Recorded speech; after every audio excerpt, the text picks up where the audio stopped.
and we have been interacting with each other for more than almost 10 years now. We came to know each other through social media, that is Twitter, but today we are family friends. We share lots of common ideas, and we are all very proud to claim that we are the Parama Bhaktas of Kanchi Kamakoti Peetham.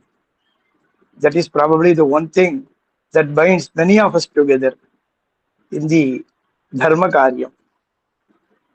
In the topic given to me today is to delve upon the contribution of Indian knowledge system for the Dharmic society. How Dharma prevails over the entire knowledge systems that originated from the Bharatam. This is what is going to be the talk of the day today from my side. Though we call it IKS, Indian knowledge system, I would rather prefer to call it Bharatiya Jnana Parampara. So, Arthava Bharatiya knowledge system, even to call it in English, the better word for us is Bharatam, that's India. Because India uh, uh, marks only the geographical boundaries of the country, whereas the Bharatam not only mentions about the geographical area of India, but also with cultural connotations also. So that is why the word Bharatam gains more importance and more value it carries. Hope you all understand my language. I'm audible? Yes. Namaskar. Thank you. The Bharatam we all know, but what does the word Bharatam mean? In Sanskritam, the word Bha is the Sakaranta, Bhas. Bhas nama Prakashaha. That is why we call the sun god Bhaskara. Bhasam Karoti iti Bhaskaraha. That which gives you the light. That is why Surya Bhagavan is known as Bhaskara, since he is giving us the light. So Bhas is light. That is the literal meaning, verbatim meaning. But when you call it Bharata, then it is metaphorically referred to Bhas is Jnanam. That is the knowledge. That is why the Ajnanam is equated with darkness. We all know Ajnana Timirandhasya Jnananjana Shalakaya Chakshur Unmilitam Yena Tasmai Shri Gurave Namaha. This is one shloka recited in praise of our Gurus. We are all blinded by the ignorance.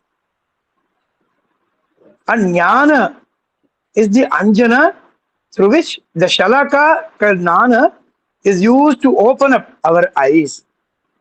And it leads us to the path of knowledge. So who does it? Only our Gurunatha. That is why the Guru is praised for leading us from the darkness towards light. Tamasoma Jyotirgamaya. The Upanishads also says, Tamaso ma Jyotirgamaya. Please lead me towards the light from the darkness, called Andhakara, called Ajnana. So this Bharata means here, Bha means Jnanam.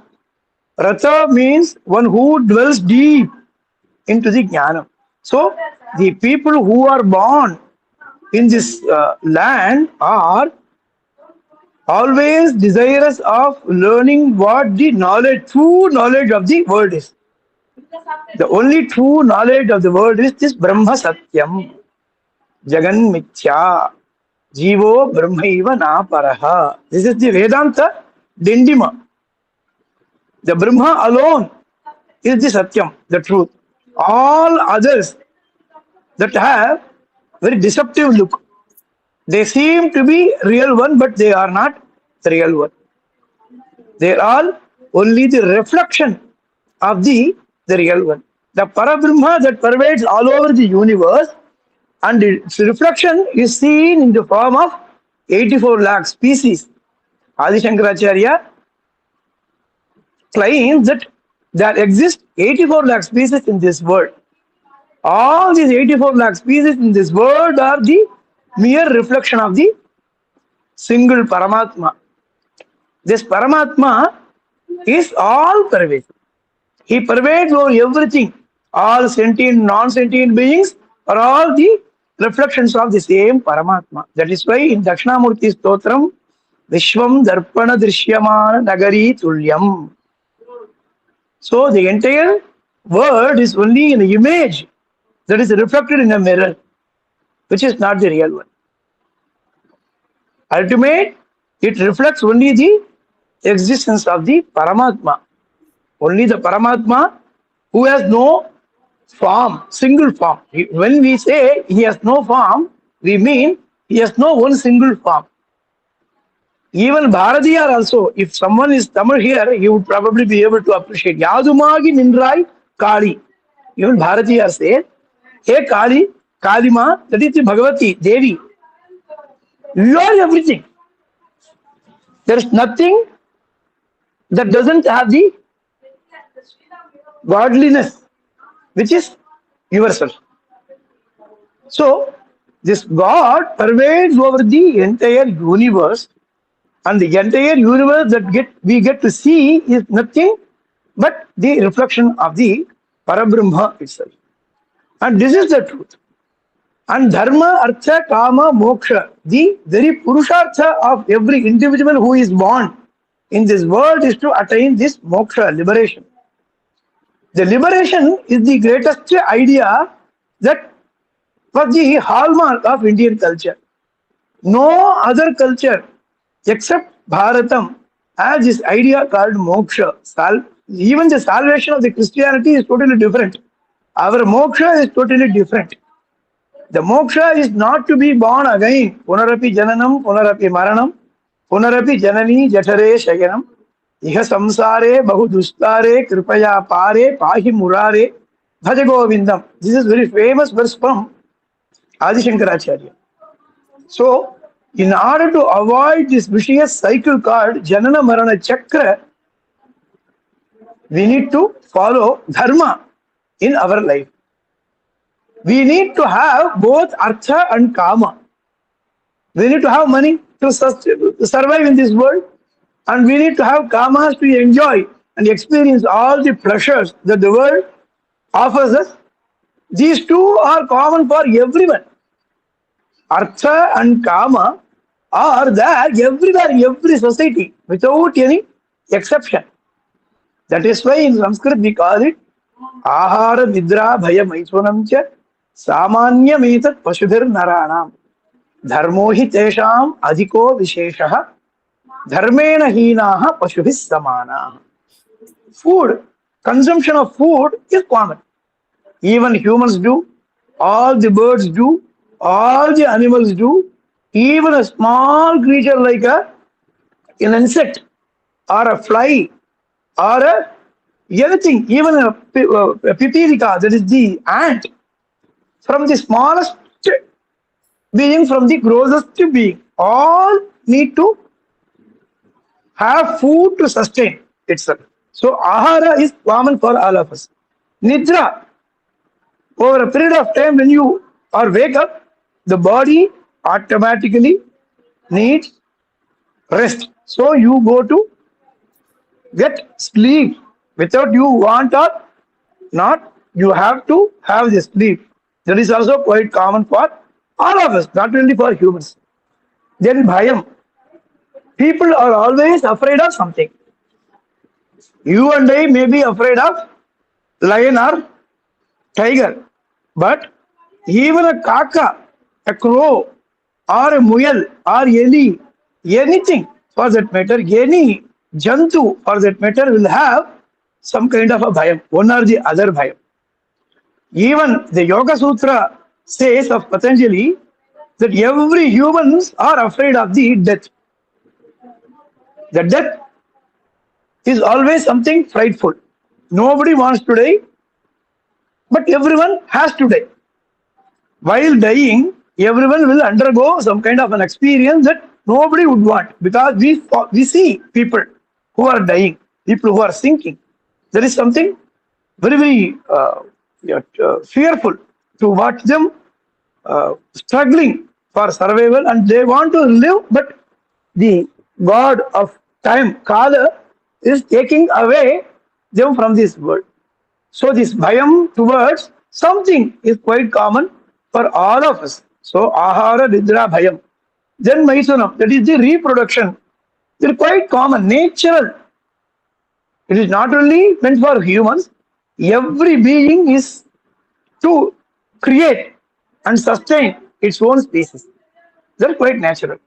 But what is the thing that differentiates between humans and others is dharma. Dharmo hi tesham adhiko visheshaha. If the dharma component called dharma is not there in the life of a human, then the human is not a human, but he can be equated with all non-human things. Samanyametat pasubir naranam dharmo hi tesham adhiko visheshaha dharmena hinaha pasubhis samanaha. Then he can be equated only with the other beings. The four-legged ones, a cow or a sheep or anything for that matter.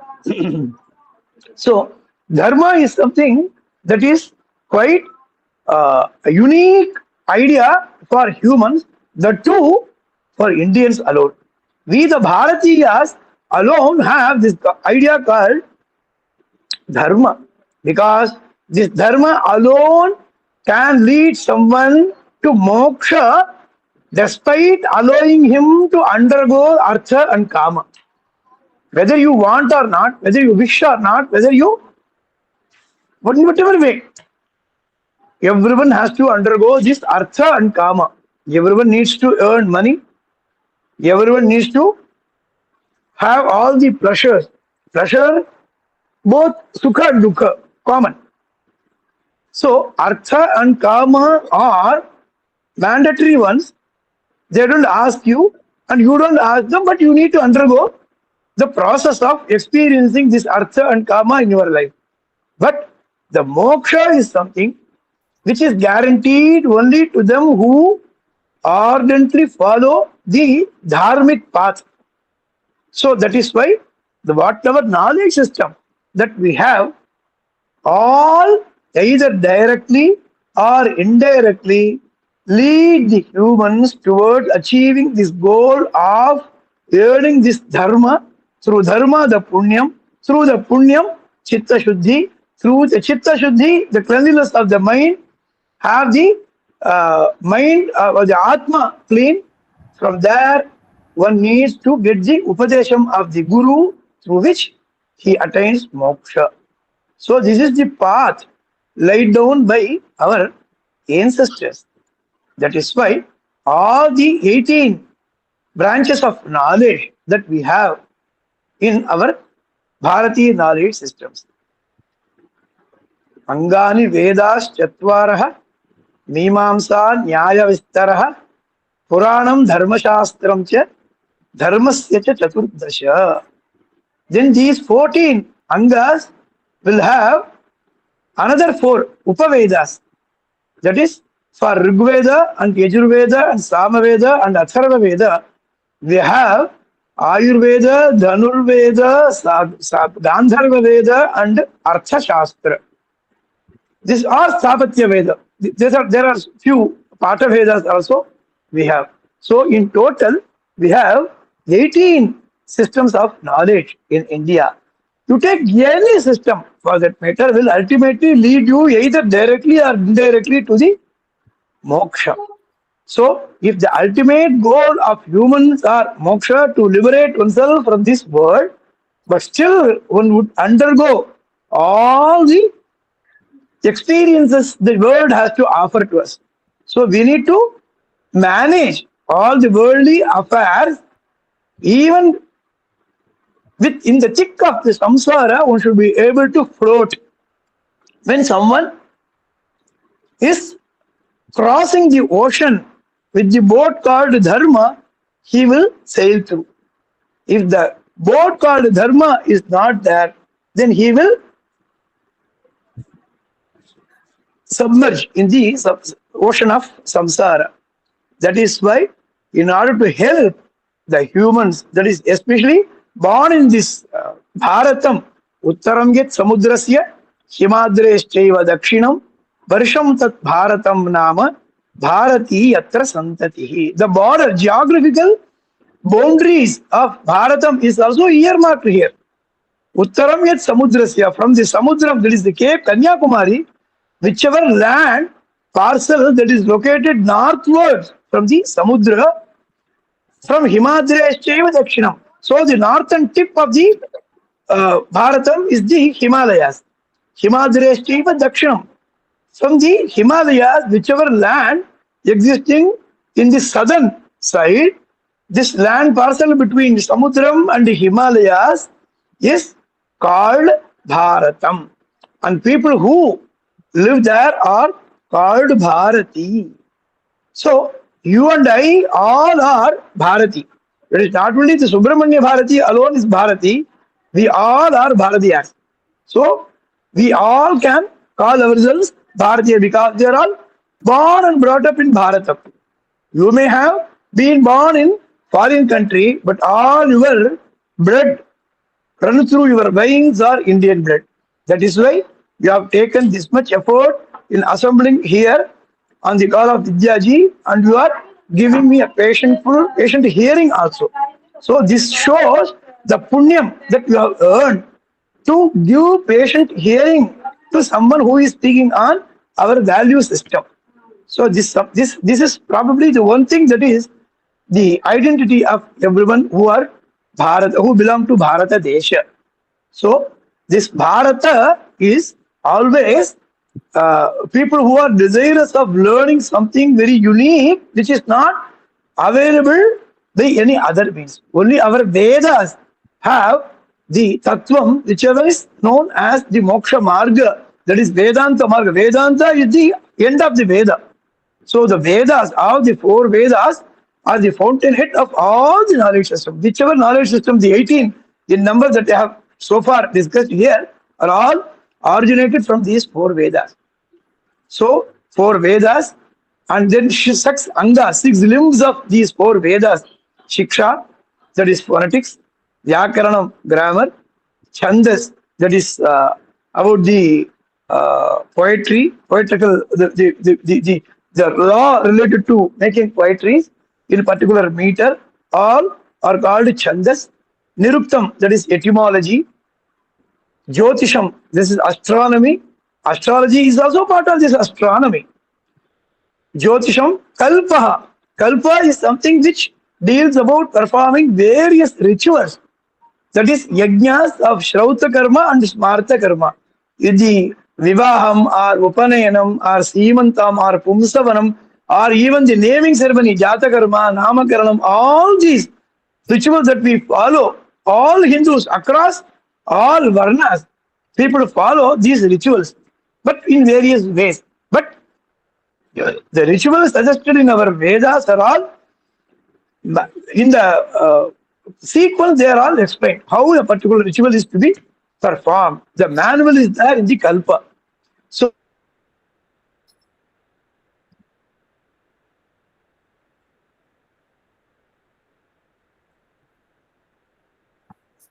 So, these 6 are limbs of Veda. To support the Vedic system, the 6 angas are there. So 6 plus 4, 10.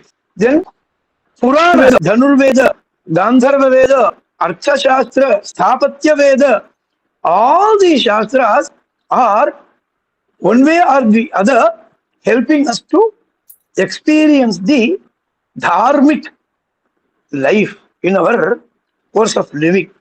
So you cannot move away from Dharma. Though the Artha and Kama may drag you towards something, but still this Dharma, when you are strongly rooted in the Dharma, this Artha and Kama will also rooted through Dharma. Then this Dharma through Artha and Kama will lead you to the Moksha.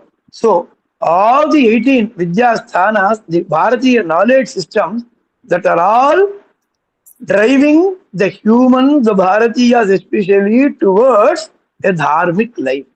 So, dharmo vishwasya jagatah pratishtha, loke dharmishtham praja upasarpanti, dharmena papam apanudati, dharme sarvam pratishthitam, tasmat dharmam paramam vadanti. This is the Veda says, Upanishad says this. So, the entire world is firmly placed on the pedestal called dharma. Loke dharmishtham prajaha upasarpanti. Whoever follows dharma, the entire world will come to this dharmic person. That is why today the India, the Bharatam is ruled by Prime Minister Narendra Modi ji. Since he is strongly rooted in dharma, every other world leader is now coming towards India and hears what India says and wants the Indian leadership, wants the friendship of India, because someone here who is strongly rooted in our dharmic values. That is why wherever Modi ji goes, he strongly advocates for the dharmic life. That is why even the opponents of Bharatam now slowly falling in place wherever Modi wants them to be. That is how today India has more friends than the foes. Whoever is the foe is now being properly tamed by our system, because we are strongly rooted in dharma. The dharma alone can protect us. That is why we also need to protect this dharma. Dharmo rakshati rakshitaha. If the dharma is properly taken care of, the dharma will also take care of us. So with these few words, I wish you all prosperous day ahead and life ahead, and thank Vidyaji for the opportunity. Namaskara.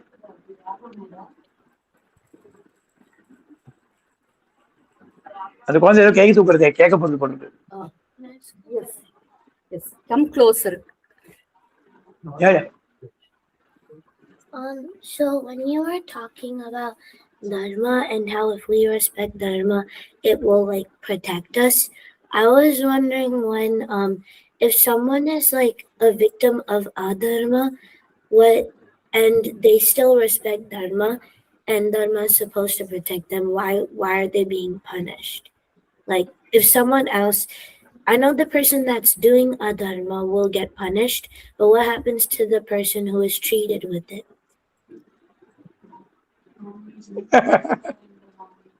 This is where the karma theory is applied. If someone who is strongly rooted in dharma but still suffers from the hands of people who are following adharma, is only in the pipeline whatever he had through his karmic design, he undergoes this pain. But if he is very strongly rooted in dharma, he will undergo that experience and pain and he will sail through. But if someone who is very dharmic but is affected by adharmic forces and wilted by the pressure exerted by the adharmic ways, immediately he cannot wake up, but he needs time to get up with the help of some dharmic people. This is how it is. The world evolved. This is how the world also moves. So we need to have patience. People who are strongly rooted in dharma definitely will be saved by God. If not today, definitely tomorrow. We need to have patience. Prahlada is the best example. He was put under enormous stress by his own father Hiranyakashipu, but ultimately he sailed through. This is how every dharmic is saved, but not immediately, but it takes time until your karma pays. When the karma is over, whatever the result that it needs to yield in, if that is there, then it will be a spent force. Then you will come through all these problems and you will again shine. This is how the entire Indian history shows us, be it Rama or anyone for that matter. You take all these people have gone through this adharmic Ravana and Kumbhakarna. Everyone in every yuga put pressure on dharmic people, and dharmic people later having gone through all the suffering. Even Sita Mata was there in jail for 14 years, yeah. But ultimately Sita was saved by Bhagavan, Sri Ramachandra. So don't lose heart. Definitely the dharmic people will be taken care of by Bhagavan. They need to stick with the dharma. That is the only thing that we need to do. Yeah. Thank you. அந்த குழந்தைக்கு என்னுடைய ரொம்ப பாராட்டுகள், ரொம்ப அழகா கேட்டது. சரி, thank you very much for joining us. நமஸ்காரம். Thank you. Ram Ram Ram.